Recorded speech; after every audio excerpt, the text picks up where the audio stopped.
morning sa inyong lahat. Welcome sa ating final lesson sa ating series about the New Testament office bearers. And as of course, yung elders and deacons, nakasyam na tayo na lectures or lessons about this. And I hope that on this 10th lesson ay mas equipped na tayo pagdating sa intention natin na manalangin at pumili, magkaroon ng survey at pulsuhan ng pastor ang iglesia. Napaka-effective ng survey because nakikita ng pastor kung ano yung sentiment ng iglesia. At nandun yung pagtitiwala that we are acting upon our consciences. We do not want to politicize ang ganitong mga processes ng church because this is not the government. In fact, sa aking gagawing illustration or introduction sa ating pag-aaralan about Christian experience ng eldership ay yung nangyaring debate between these two candidates sa United States of America, ang mga presidential nominees or presidential candidates na si former President Donald Trump at si sitting Vice President Kamala Harris ay nagkaroon ng face-off. Inabangan ko yun. At very interested ako, of course, sa politics sa United States because alam natin anumang decision sa White House or sa Kongreso or sa Capitol ng US, may kinalaman ito at maapektuhan ang maraming mga bansa. It is a fact na hindi natin ma-i-deny. Pero nakita natin, gusto nilang ligawan yung mga voters sa United States, especially yung mga tinatawag na undecided voters. Mayroong mga tinatawag na swing states sa US na yon ang most likely magde-determine ng pagkapanalo kung sino man ang mananalo na susunod na presidente at magiging leader ng free world. So ganun kalaki at kataas yung stakes doon sa US. Kaya naman pati ang mga ibang mga bansa, mga world leaders, meron sila na opinion dito. Isa nga doon sa nangyari sa debate ay yung na-bring up yung mga foreign policies at sinabi doon ng isang candidate na si Donald Trump ay hindi gusto ng maraming mga leaders sa ibang parte ng mundo.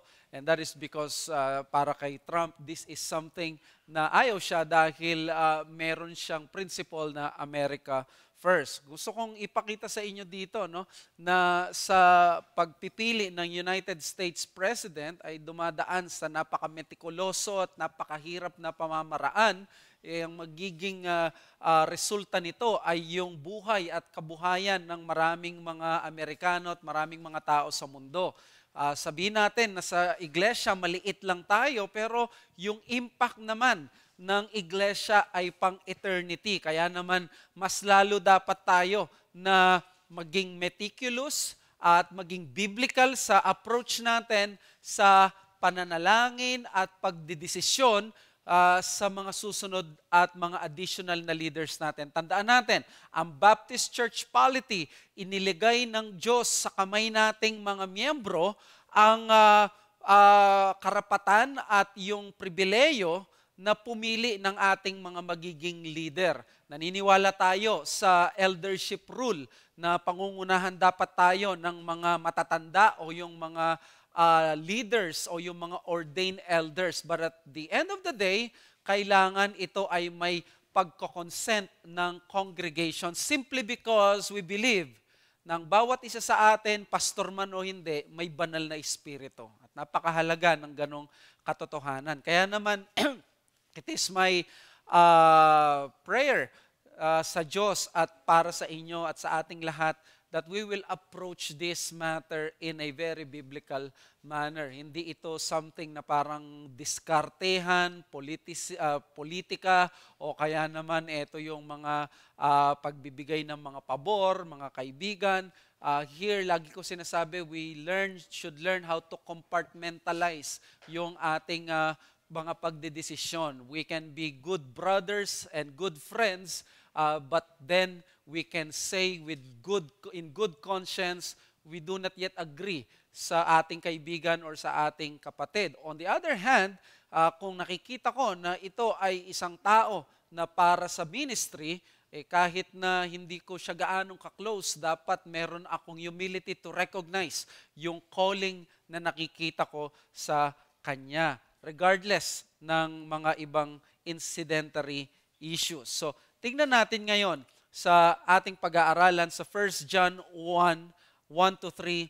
Ang sabi ng Bible, that which was from the beginning, which we have heard, which we have seen with our eyes, which we have looked upon and have touched with our hands concerning the word of life. Gusto kong i-encircle dito yung mga words na which we have heard, which we have seen, and which we have touched with our hands. In fact, merong looked upon. Gusto ko yung word na looked upon dito dahil nakita ko to sa Greek. Ang ibig sabihin ng looked upon dyan ay teriazo, which means to gaze upon. Nung ang Panginoong Hesus nakasama ng mga disciples, sabi ni John dito, gusto nyo ba ng reliable na salita patungkol sa Panginoong Hesus? O makinig kayo doon sa mga tao na nakarinig, na mga nakakita sa Kanya, at naka-looked upon, naka-gaze. In other words, nakakita ng pangmalapitan. Parang, alam mo yon, inobserbahan nila habang kumakain siguro, ano yung mannerism ng Panginoong Hesus, o kaya ba naglalakad sila, siya ba ay paano makapamewang, o kung ano man. Talagang inobserbahan nila na parang microscope ang Panginoon, and they were able to touch sa Kanya, sa kanilang mga kamay. And then, sabi dun sa 1 John 1 verse 2, the life was made manifest, and we have seen it, and testify to it, and proclaim to you the eternal life which was with the Father and was made manifest to us. So we have seen it, we testify, we proclaim to you yung eternal life. And then, sa verse 3, that which we have seen and heard, we proclaim also to you, so that you too may have fellowship with us, and indeed our fellowship is with the Father and with His Son. Ano ang makikita natin dito? Well, ang gustong ipakita dito ni John ay ang reliability ng apostolic revelation na sa kanila dapat sila makinig dahil sila ang nakasama ng Panginoong Hesus at sila ang hinirang na maging tagapagsalita ng Panginoong Hesus. Pero pwede tayong makakuha ng principle dito. No? Si Jesus, na nag-minister siya sa kanyang mga disciples, in-emphasize dyan na kasama siya ng mga disipulo. Nakita siya, narinig siya, nahawakan siya, at naobserbahan siya ng malapitan. In other words, ang Panginoong Hesus, hindi siya nag-minister na parang nasa langit lang at hindi niya sinamahan ang mga tao na tinuturuan niya at mga disipulo niya. At dito kung si Jesus ang ating example sa ministeryo, dapat magkaroon ito ng karunungan sa atin, lalo na sa issue ng ministeryo at sa pagpapastor, lalo na sa mga gustong magpastor.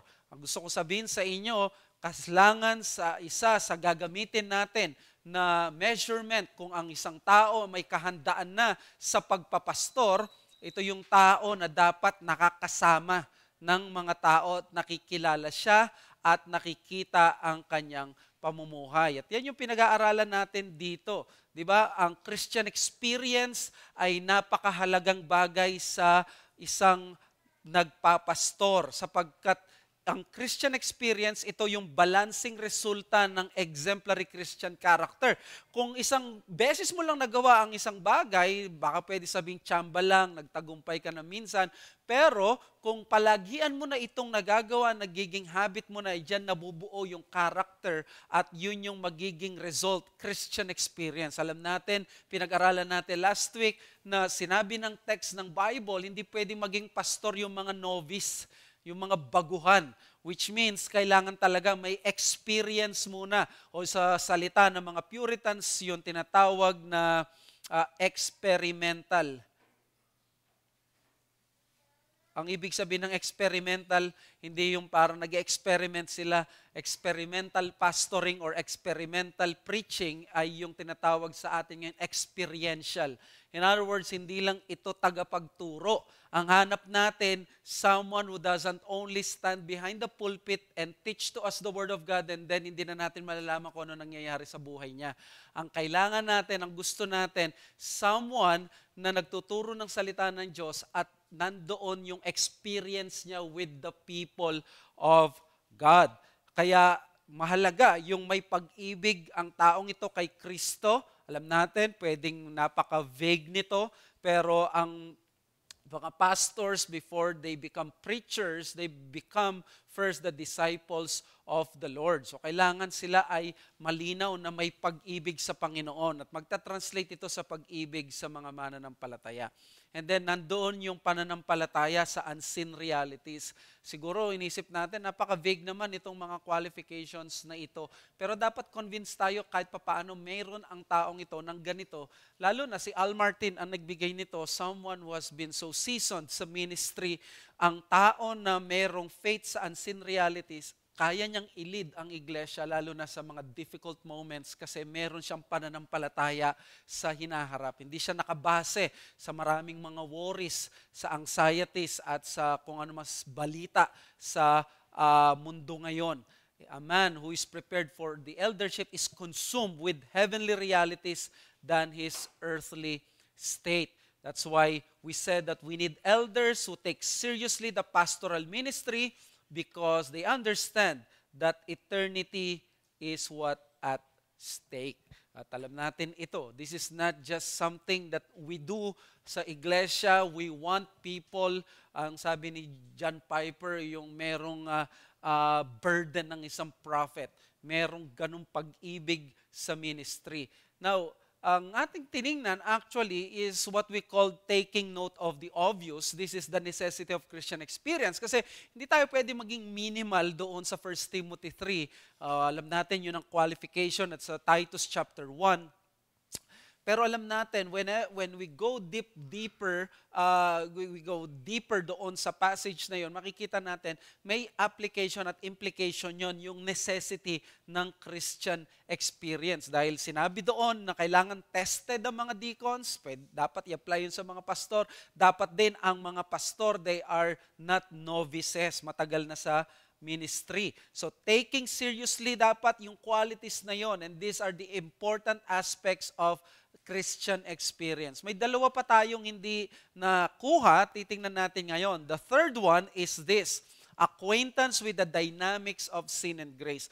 Mahalaga ito, no? Kailangan dito ng maturity ng isang mananampalataya at tingnan natin, ipag-pray natin kung nagkukulangan tayo, ipag-pray natin na mapuno ang mga aspirants natin ng ganito. O kaya naman, kung nakikita nating meron na ganon, is pasalamat tayo sa Diyos. Ano ba yung ibig sabihin nito? No, it is only right to expect from an aspiring man to the eldership the fundamental workings of sin and grace in his soul. In other words, what we want is to have an elder who understands yung sin and grace. Kasi pag hindi ito masyadong na-emphasize doon sa yung relationship ng sin and grace sa kaluluwa ng isang nagpapastor, mahihirapan siya doon sa ministry, lalo na sa paglilid sa mga tao. Alam niyo bakit? Kasi ang mga papastoran, hindi mga bibe. Ang mga papastoran, mga kaluluwa, mga tao. Kailangan may understanding ng paano yung sin. Kasi a-apply mo dito no yung wisdom, yung love ni Christ at yung paanong at the same time maging firm ka whenever there is a need to rebuke, to correct. Kailangan mo ring maging gentle sa mga panahon na ito. So, tignan natin, kailangan he must be able to speak of spiritual realities by his personal experience. Again, pag naghahanap tayo ng elder, someone na ang gusto natin, he understands the world. He understands the life of the believer. At ito yung napaka-obvious na katotohanan sa mga pastor na katulad namin, lalo na kapag medyo tumagal ka na sa ministry. It's always the same problems, always the same people. Kaya ito yung kakaharapin mo pag ikaw ay nasa ministry. And then also God's people seek to be holy men and women. So a pastor who can help is someone who not only can exegete the text but truly is in touch with the spiritual realm. So alam natin ito. Ano ba ang desire ninyo ng mga members? They want to be holy men and holy women. So again, ang hinahanap natin, someone who does not only exegete the text but is someone who's really in touch with spiritual realities. Kaya sabi ni Al Martin sa kanyang book, Pastoral Theology, that man is instructing us, is in touch with the spiritual realities which are the stuff of my life as a child of God. He does not simply quote something to us that he has read from the Puritans. He is a modern day Puritan. He is committed to cultivating in himself and conveying to us an experiential acquaintance with God as our Father, Christ as our Savior, and the Holy Spirit as our sanctifier. So, ang keyword siguro dito, yung spiritual realities na naintindihan niya. Alam niya yung what is at stake. So, makikita natin ngayon, no, mas mabigat pala ang requirement sa pagiging elder kaysa sa pagiging deacon. No? Napaka lalim nito kasi you will be called to shepherd the people of God. I remember na itong si MacArthur, nung nagbabasa ako early in my years ng pag-reform at pagiging Calvinist, minabasa ko yung libro niya. Sabi niya, yung pagka-uwi daw niya sa church, may problema sa iglesia, and then pag-uwi niya, kakain na lang siya, pero kailangan may ayusin silang problema sa iglesia at yung church, may mga members kumokontak sa kanya. Ang sabi niya, hindi ko makakalimutan, yung habang may kausap siya sa phone to the point na hindi na niya naramdaman yung gutom niya hanggang hindi na daw naging edible yung pagkaing sinerve ni Patricia, yung kanyang asawa sa kanya.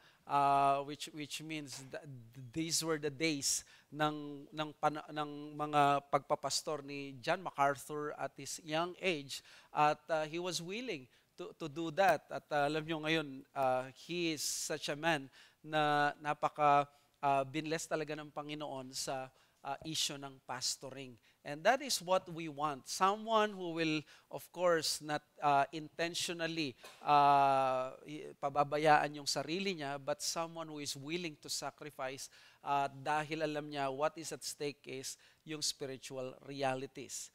So, the point here is that the ministerial qualification assumes a man who is not only learned, but who is habitually walking with God by His Spirit for a long period of time. Pag tinignan niyo 1 Timothy 3, mapapansin niyo dyan, kasi puro character yan, hindi ito galingan lang, damihan ng alam. Bagamat alam ko, no, napakahalaga nun, kailangan yun. In fact, sabi ko nga, this is my third Bible school already. I am for the training of the mind and for the ministry. But then again, pag tinignan mo, this is someone who has been walking with God by His Spirit for a long period of time. This is not just intellectual exercise. Sabi ni Jerry Bridges sa The Christian Ministry, the apostle justly pronounces a novice to be disqualified for this holy work. The bare existence of religion provides but slender materials for this important function. A babe in grace and knowledge is palpably incompetent to become a teacher of babes, much more a guide to the fathers. The school of adversity, of discipline can alone give the tongue of the learned. Tingnan mo, sino daw magbibigay ng dila ng maalam at ng marunong? School of grace ministerial. Hindi. The school of adversity and of discipline. So, dito, dapat baguhin nito yung paraan ng pananalangin natin. No? While ako, pinupush ko yung mga nagtuturo sa atin dito to consider itong ating pag-aaral, but then kailangan na makita natin silang nagtatagumpay sa school of adversity at sa discipline sa kanilang buhay.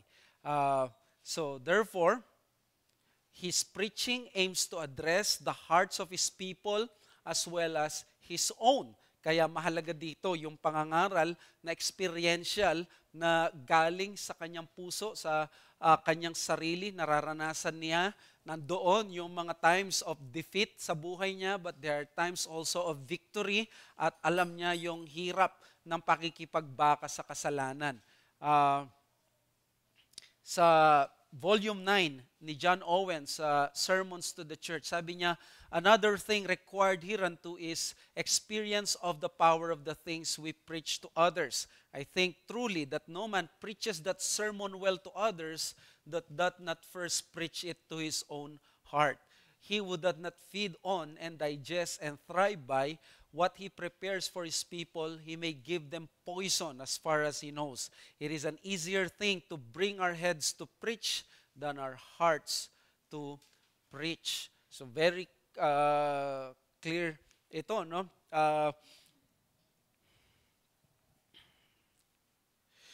Itong sinasabi ni John Owen na yung pangangaral ng salita ng Diyos dapat talaga ipangaral muna sa aming mga puso. You know, matagal na ako nagpe-preach, and in my experience, ang daming mga passages at text sa Bible that I have encountered already, I have preached already ang mga bagay na ito. But then again, akala mo sometimes no, yung nandoon yung foolish confidence.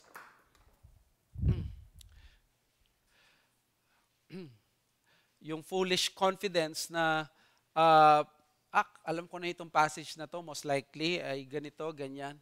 Pag nakikita mo, ay pag-approach mo na yon and you are about to preach it, hindi po pwedeng hindi ka maapektuhan. This is not just parang you are calling from your materials na itong passage na ito. You have to have a personal interaction dito. Kaya we want to pray for our preachers, hindi lang sa pastor ninyo ngayon, kundi sa mga tumatayo dito.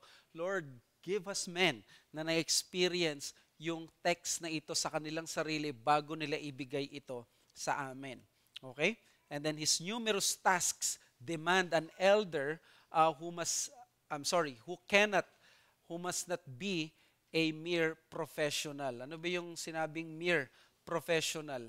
Sabi dito ni John Owen, it belong unto them on the account of their pastoral office to be ready, willing, and able to comfort, relieve, refresh those that are tempted, tossed, wearied with fears and grounds of disconsolation in times of trial and desertion.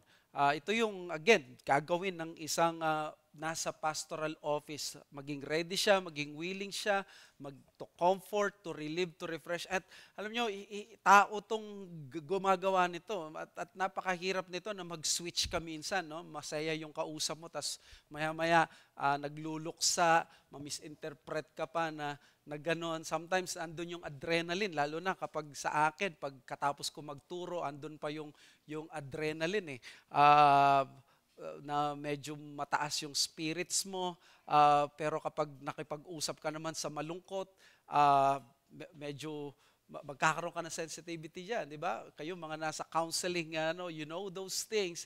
At ito yung ginagawa ng isang pastor. Just last night, we just went home 9:30 to have our dinner. Natapos yung aking oversight ng 9:30 talking to some of our members about their lives, spiritual lives, their what is happening sa kanilang buhay. And I could say na mas nai-inform ngayon yung pagtuturo mo sa mga tao because you get to know their actual problems. At yun yung genius ng oversight. So, sabi dito ng Brothers, we are not professionals, si John Piper. And by the way, sa mga nag-aspire, I hope hindi lang yung minsan babasahin to, palaging babasahin ito. This is one of those best books na nabasa ko about pastoring. Sabi doon ni John Piper, we pastors are being killed by the professionalizing of the pastoral ministry. The mentality of the professional is not the mentality of the prophet. It is not the mentality of the slave of Christ. Professionalism has nothing to do with the essence and heart of the Christian ministry. The more professional we long to be, the more spiritual death we will live in our wake. For there is no professional childlikeness. There is no professional tender-heartedness. There is no professional panting after God. In other words, you cannot fake it. No, you should be giving your life, your heart to your people, to the pastoral ministry.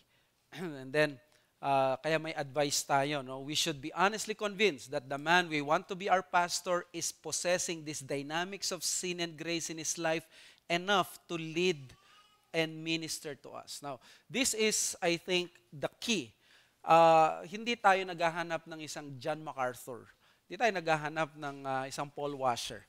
We are looking for someone na at least alam natin ahead sa atin, kahit papaano, enough na ma-lead tayo dito sa issue ng sin and grace sa ating mga buhay and will be able to minister unto us. 'Di ba? So kailangan may balancing point tayo. Bigyan ko kayo ng isang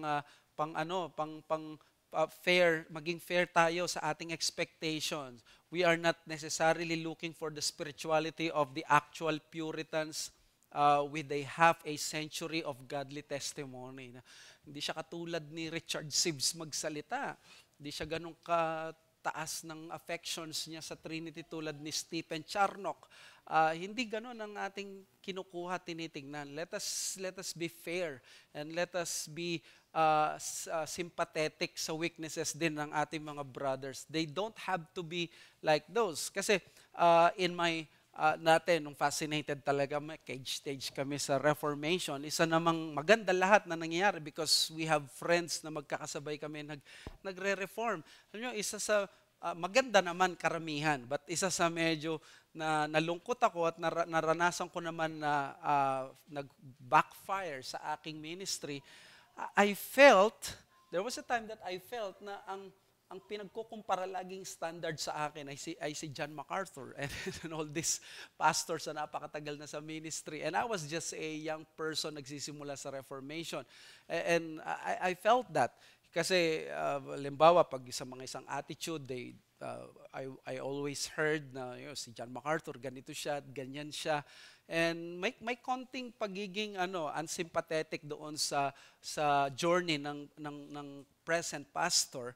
And ganito rin tayo sa mga pinagpipray natin. We are not expecting and we are not requiring them doon sa ganong level ng spirituality. Blessing sa atin kung may ganon, pero at least alam natin ang ating balancing point is this, yung exemplariness. Maging exemplary sila.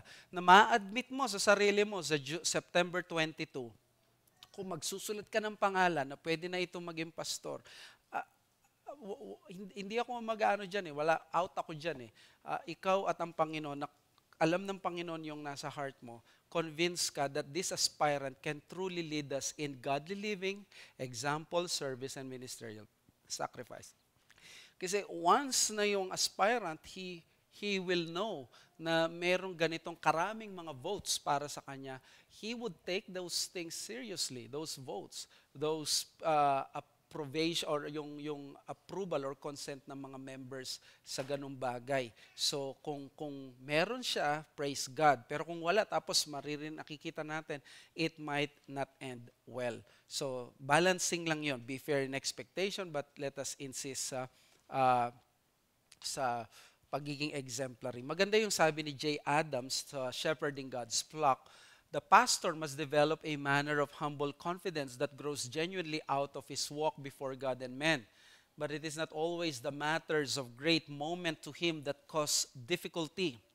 Sometimes it is the small things in which he offends and thus loses the opportunity to minister.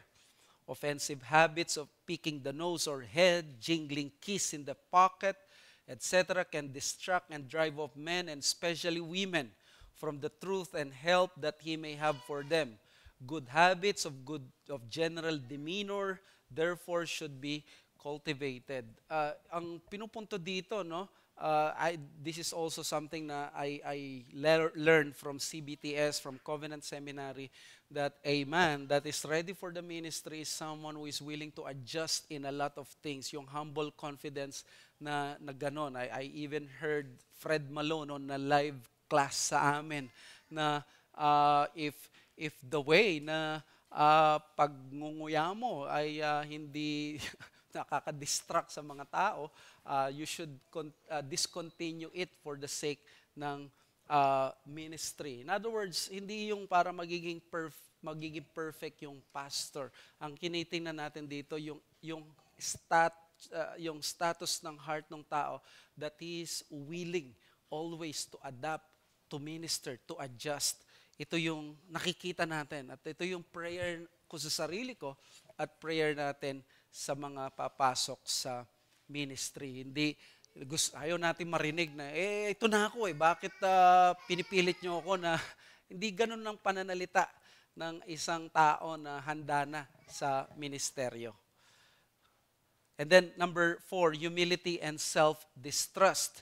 Ano ba yung humility and self-distrust? If a man is indeed biblically qualified for the work of the ministry, sabi ni Al Martin, and if he is to be useful in that work, he must, by God's own personal disciplines, be brought to the place where, in facing the task, he cries out from the deepest recesses of his heart, who is sufficient for this thing. So, meron siyang awareness na, hindi ko kaya ito, biyaya lamang ng Diyos. So, ang point dito ni Al Martin is, hindi dapat magkaroon ng self-confidence or over self-confidence itong taong ito.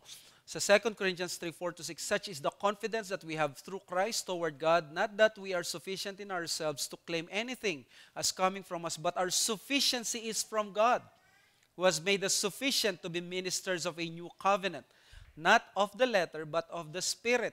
For the letter kills, but the Spirit gives life. So, tingnan nyo yun. Yung confidence daw nila ay nasa Panginoong Jesus. Yung sufficiency nila ay mula sa Diyos. So, the pastoral office is an office attained by the Spirit's graces, which only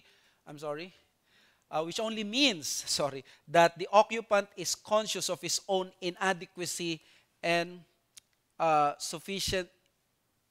insufficiency. Okay? So, it should be insufficiency. So, aspiration to the office should be differentiated from confidence in personal ability. Gusto ko lang linawin ito. Baka kasi yung mga nag-a-aspire sa atin, tingnan mo, nag-aspire siya, ang lakas ng loob niya, confident siya sa sarili niya. Hindi ganun yun. Huwag nating equate yun. Ang biblical yung may aspiration. It is only right for a man to tell us kung may aspiration siya. And we should embrace and we should be happy pag may nakikita tayo nag-a-aspire. We should not equate that automatically na ang taong ito mataas ang tingin niya sa sarili niya. No, that's wrong. No? Differentiate natin ito. Iba yung confidence sa personal ability ng isang tao na honest siya, na nag-a-aspire siya sa ministry. Okay? And then, also, sabi ni John Piper, a pastor who feels competent in himself to produce eternal fruit, which is the only kind that matters, knows neither God nor himself. A pastor who does not know the rhythm of desperation and deliverance must have his sights only on what man can achieve. Okay, so nandun yung desperation sa Panginoon. And then, number 2, the ministry of the pastor is people. He cannot change them by his own strength. Hindi nga niya ma-change ang sarili niya sa kanyang power, how much more yung mga ibang tao. So, kailangan dito yung humility at self-distrust. Hindi magtitiwala sa sariling galing, sa sariling kakayahan. Di ba? Again, vague ito. Titingnan natin parang abstract, but we should be able to be convinced na ang taong ito ay may ganito. A cry for help from the heart of a childlike pastor is sweet praise in the ears of God.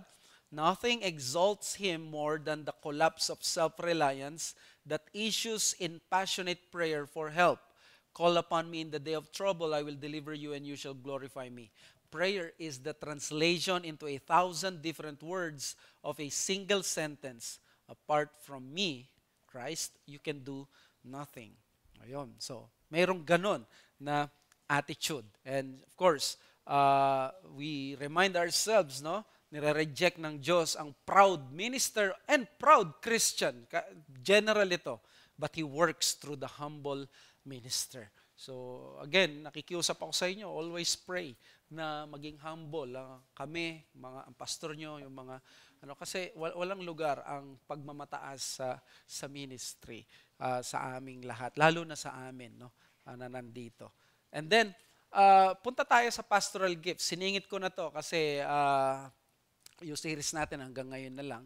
Itong pastoral gifts, we have talked about this numerous times at gusto kong i-assert muli na napakahalaga nito and we should be thankful kapag merong tayo nakikitang pastoral gifts. Pero maganda yung specified yung wisdom nitong si Al Martin on these matters. In-specify niya may mga may mga binanggit siyang uri ng mga gifts like mental gifts, merong speaking gifts and other gifts na napakahalaga. Now, gifts are essential to the pastoral office at again, eto yan, walang gift, walang calling. Ganun kasimple yun. Wag nating pilitin. Mahal niya ang Panginoon, mahal niya ang paglilingkod, pero kung di tayo convinced na may gift siya sa pagtuturo, wag nating ipilit kasi pakikinggan natin lagi ang taong ito at magbi-ministry siya lagi sa atin. So dapat na benefit tayo sa ministry niya, sa gift niya, and we praise God kapag may nakakapasok na ganun sa ministry natin. Okay? So, sabi ni Al Martin, the second category of qualifications which indicate a biblical call to this office and ministry is the presence of the gifts, essential for fulfilling the purposes and functions for which Christ Himself has instituted this office. I use the word essential to describe the gifts which indicate fitness for the office and to emphasize the facts that these gifts are not optional but absolutely necessary. If Christ does not furnish a man with these gifts, then it is clear that Christ is not fashioning that man into one whom He will give to the church as a gift. So kung wala siyang gift, hindi siya ibibigay ng Panginoon as a gift. Ganun kasimple. So we do not overstate yung mga gifts. We remind ourselves, character is the primary qualification. We believe in grace over gifts. But we do not belittle the gifts. Character is not enough in the ministry. Pagpapakabait na lang tayo at hindi naman tayo magpapastor lang na mananala. Di sana tinawag na lang tayo maging monghe at maging cenobitic doon sa bundok at mag-rosar o mag-pray na lang, mag-vigil. We should have the skills. Tama? We should have the skills. Kaya nga isa sa gift ng Spirit, yung administration. Yung administration, yung kubernesis, yung parang marunong siyang mag-asikaso, yung direksyon, yung ganong mga bagay. Kailangan din yung sa issue ng leadership at yung pagtuturo, pagmamanage ng household para alam niya paano i-manage ang iglesia. So, God is pleased to use skilled men in preaching His word and shepherding God's flock. So, again, let's try to see dito, no? Kaya, by the way, no, baka meron dito, nakikita nyo, may gift ito sa pagtuturo, pero hindi pa siya pwede magpastor. Hindi tayo dapat, huwag natin i-take negative yon. Patuloy lang natin pag-pray at ipagpasalamat ang Diyos kasi binibless tayo ng iglesia, ng Diyos, yung iglesia natin. Di ba, may time na wala yung pastor o kaya wala yung mga ibang preachers natin, may tatayo dito, at we will still be gifted by the Word of God. So, praise God kung ganon. So, most of the qualities that can be cultivated through prayer, but at the same time, cannot be produced by prayer are found in this category. So, kung may yung gift mo ng pagtuturo, pwedeng ma-cultivate yan by prayer. Lord, cultivate mo yung ko. Pero kung wala kang gift sa pagtuturo, kahit anong prayer mo, wala yan. Ang solusyon dyan, tanggapin mo kapatid na hindi ka tinatawag sa ministry. At may mga ganyan na nangyari dito sa iglesia natin. They were giving devotions before, but then later on, we found out na may mas magandang direksyon ang Diyos sa kanila. May ibang gifts na binigay ang Panginoon. And then, may mental gifts. Huwag nating associate to sa mental health, okay? So, mental gifts, kailangan sa reform ministry, alam natin, may sharpness of mind. Hindi po pwede yung sa ministry ng mga churches natin, yung inutusang bumili na suka, o kaya yung puro bagsak siya sa kanyang mga, sa grades niya. Ay, anak, parang napaka-purol ng isip mo, magpastor ka na lang. Parang napaka-violating naman nun sa amin, no? So, ang gusto natin makita dito is a mind reverently submitting to the authority of Scriptures. Baka minsan may nakikita kayong kapatid natin, napaka-strong niya sa conviction ng Scripture. Thank God for that. That is a good character and indication, no? Ang taong ito magiging malaking blessing sa iglesia. And then, a mind which can grasp the basic content of the Scripture. Gusto natin, magtuturo siya, magpipreach siya. He knows the Scriptures. Na kapag nandun siya, alam mo, hindi ka maliligaw. Hindi ka yung someone na parang matuturuan ka ng maling doktrina. So, again, mahalaga ang mga bagay na to. And then number 3, a mind that understands the interrelated consistency of Scripture. Sorry doon sa noun na yan. Then a mind that can make plain the meaning and application of Scripture. So this is the mind that can, parang kaya niyang ipaliwanag ng mas magaan ang salita ng Diyos. Okay? So these are the mental gifts. Nung ako'y kinuhang magturo sa GMA, sumulat yung principal, gano'n din, nag-meet kami, pinag-pray niya ako. Hindi ko makalimutan, no? Kasi madalang ko marinig yung ganong prayer. Ang pinag-pray niya sa akin ay yung aspeto ng yung pagkakaroon ng sharp mind. And I was reminded na nga, no, sa ministry kailangan may sharp mind ka. Kailangan may mind ka na ini-engage ang salita ng Diyos, that you're willing to wrestle with those difficult texts. Hindi yung umaalis ka, nananatili ka sa shallow. Kasi para mas ma-enjoy ng miyembro mo ang salita ng Diyos, ang pastor dapat nakababad siya, nandun siya sa kalaliman, tapos kukunin niya yung mga perlas na yun at idadala niya sa shore. Yun yung gagawin dapat ng isang mangangaral. Nagdidig siya ng gold para maibigay yung treasure sa mga tao. And then speaking gifts, ito yung pagsasalita. Kanina, yung mind, yung interest sa Word of God. So, kailangan din ngayon yung speaking gifts. To teach, didaskalos, a pastor should be a skilled teacher of the Word. Again, pag may nakita tayong skilled sa teaching, no, salamat sa Panginoon. At ito yung dapat natin na i-aim din na ma-cultivate sa tao at titignan sa isang candidate or sa isang aspirant. Sabi ni John Calvin, what is required here is not merely a voluble tongue, for we see many whose easy fluency contains nothing that can edify. Paul is rather commending wisdom in knowing how to apply God's word to the profit of the people. Naalala ko si Pastor Espinosa dito. Alam mo daw kapag yung tao may gift sa pagtuturo, kapag na-explain niya yung word of God, na kapag narinig mo, lumilinaw.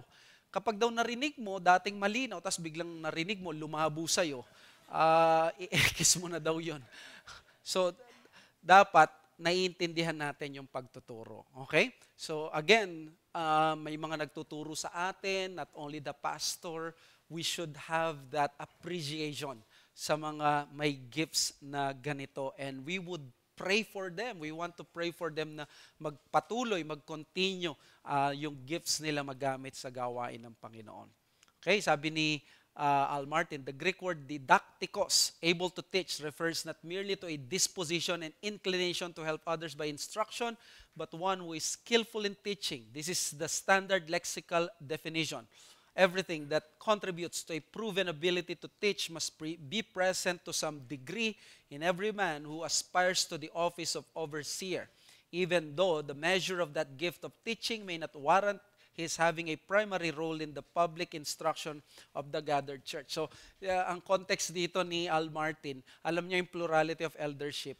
Hindi natin kailangan na magkuha ng pastor daw na ang puro gagawin lang niya ay magtuturo, kasi ang church, kapag may plurality of eldership, hindi naman kailangan hati-hati sila ng equal doon sa ministry ng pagtuturo. Meron tinatawag na diversity of gifts. So dapat daw alam yon ng church, natanggap nila may mas gifted sa pagtuturo, may mas magle-labor sa pagtuturo. Hindi kailangan na, ikaw, dapat hati tayo 50-50. Hindi, kailangan natin na aminin sa sarili natin, ito, may ganitong, dito sa church nila sa Montville, New Jersey, sa, anong pangalan ng church na? Trinity ba?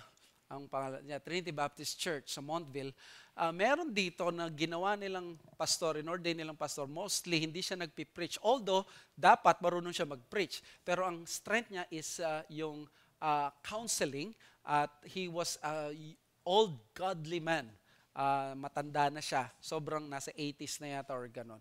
At okay lang sa kanya, but they gave him an ordination sa ganung bagay. But of course, no, we expect ng sino man maging elder, magpipreach siya, but not necessarily equal yung distribution ng preaching gifts or assignments.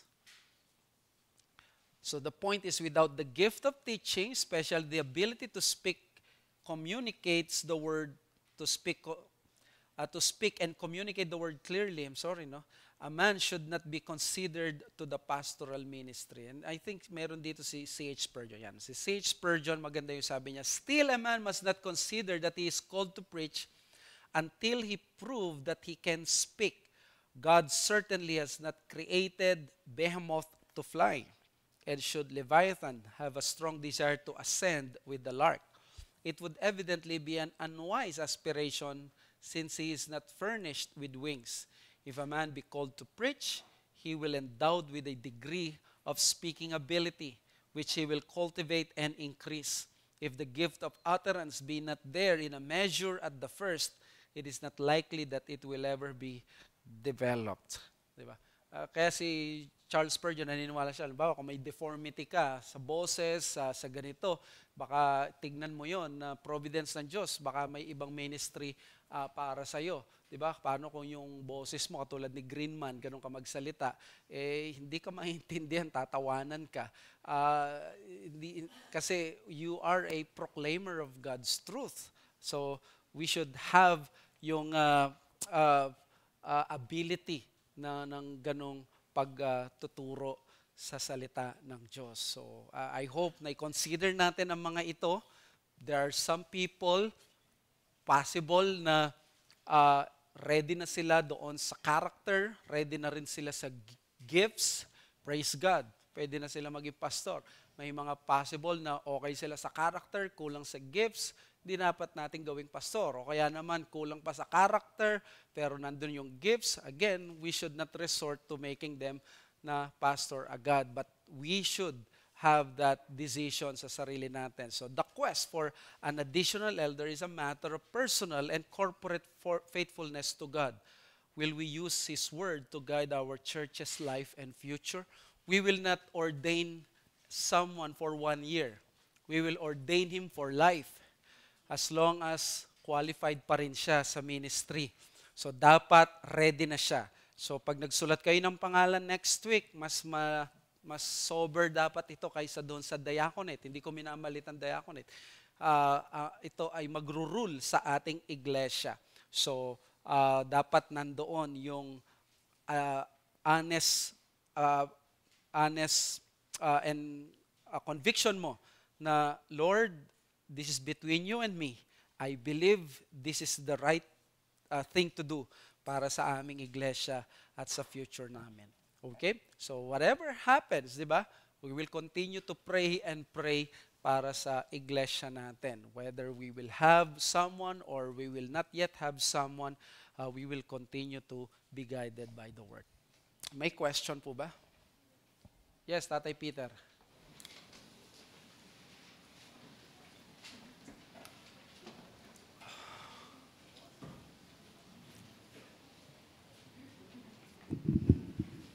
Here is a situation which may be true in a mega church. How will you handle, what will be your stand if an aspirant is most liked by the congregation, maybe even be ultimately elected? What will be your stand if the congregation like the aspirant, and yet you, for reasons we really don't know, doesn't like the person? Imagine the congregation may be right and you may be wrong, or vice versa. I mean... Dito po papasok yung wisdom ng church polity, ng mga reform. Kasi ang mga reform, we believe that they are not just believing in congregational authority. They have what they call yung eldership rule, na at the end of the day, ang mga elders ang mas dapat pakinggan sa mga bagay na ganito, mas magiging mabigat yung kanilang pananaw dahil sila yung mas babad sa ministry, sila yung nandoon sa ganong level na nakikita nila baka may problem ito. So, we do not want lang na parang i-railroad lang by just having votes. Kailangan may confidence ng eldership. So pag nag-match yung dalawa na yon, eldership confidence at yung congregational votes, we believe it is the will of God. So ngayon, kung popular yung tao o kaya gusto nila, it speaks about the congregation. Kung mag-go by tayo sa popularity. So by that very word na ginamit nyo, kung popular siya, this is not a popularity contest. That's why we want na this is biblical conviction. Yan sabi ko sa atin, we should learn how to compartmentalize yung mga bagay na ito. Diba? Kaibigan natin, kapatid natin, but if you do not agree, it doesn't mean you hate the person. You just love your church. Or again naman, kung hindi mo ka-close, pero naniniwala ka, pwede naman siya. It doesn't matter, it's okay. You can vote for the person. Si Crisaline. Good morning po. Napansin ko po na ang nabanggit pong gifts ay mental and speaking gifts po. To confirm lang po, di ba po merong involved lagi pagdating po sa church na to operate ng mga administrative or internal logistics ng mga pangangailangan. Saan po, hindi po ba nag-requirement din yung gift of, leadership or parang administrative leadership, ganun po? May iba po kasi, di ba na, mga preacher for a long time na parang na-hold back from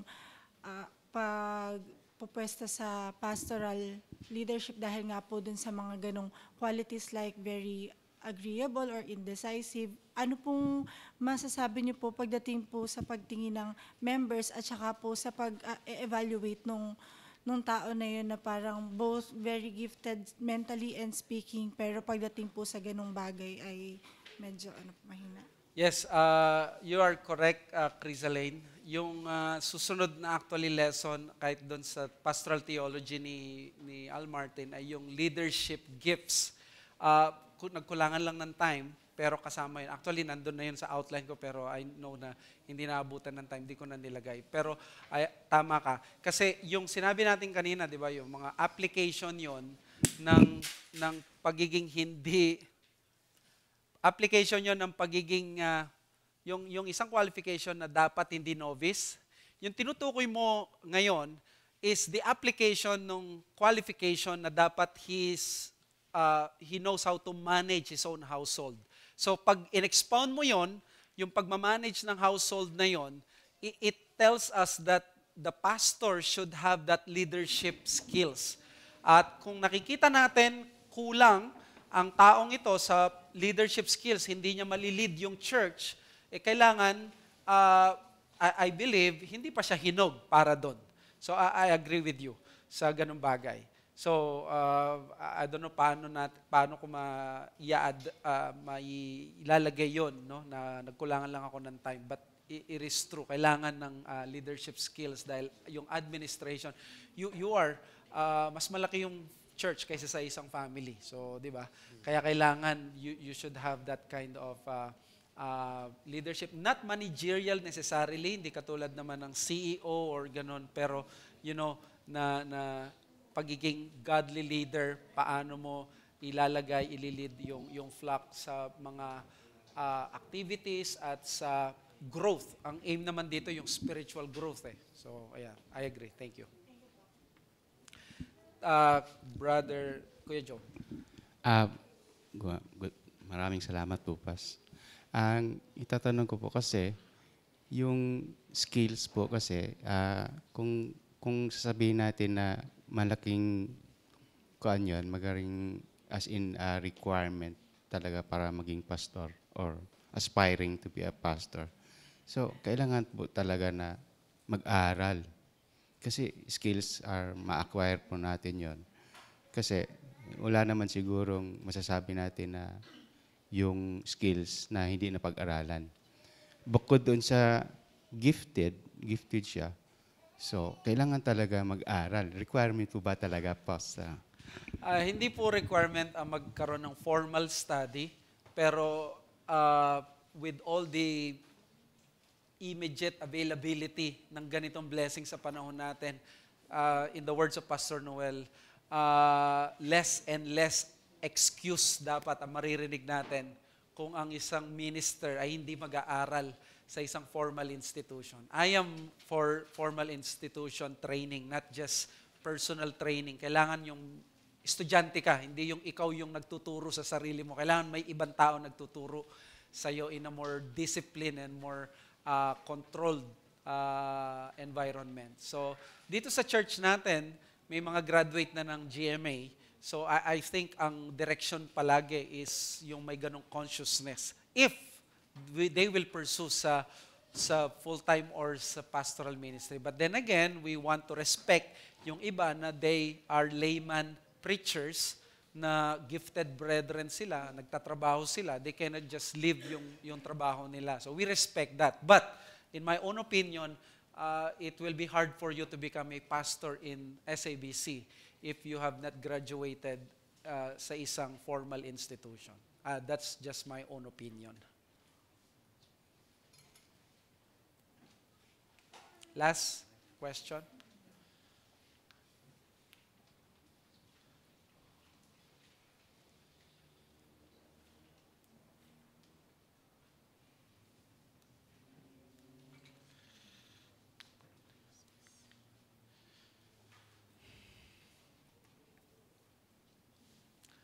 Okay, so 10:15, let us pray. Our Heavenly Father, we thank you for the 10 lectures on the qualifications ng deacons and elders. If you would allow us to add more sa important aspects, lalo na yung na-raise kanina, yung leadership gifts, nawa, magkaroon kami ng pagkakataon para mas magawa namin yung best namin to prepare ourselves and the church para sa bagay na ito. We appreciate yung interaction ng mga kapatiran and sa submission ng bawat isa sa scripture. And we want to ask for your guidance sa amin as we try to have our survey this coming week. And we pray na manguna sa amin ang conviction ng scriptures, ng Holy Spirit, at we will be able to write names or abstain with all clear conscience. Salamat, Panginoon, dahil nandito kami sa stage namin na ito sa church. It is not yet full doon sa hindi pa advance ang stage namin, yet it's still encouraging na at least may ganitong nangyayari.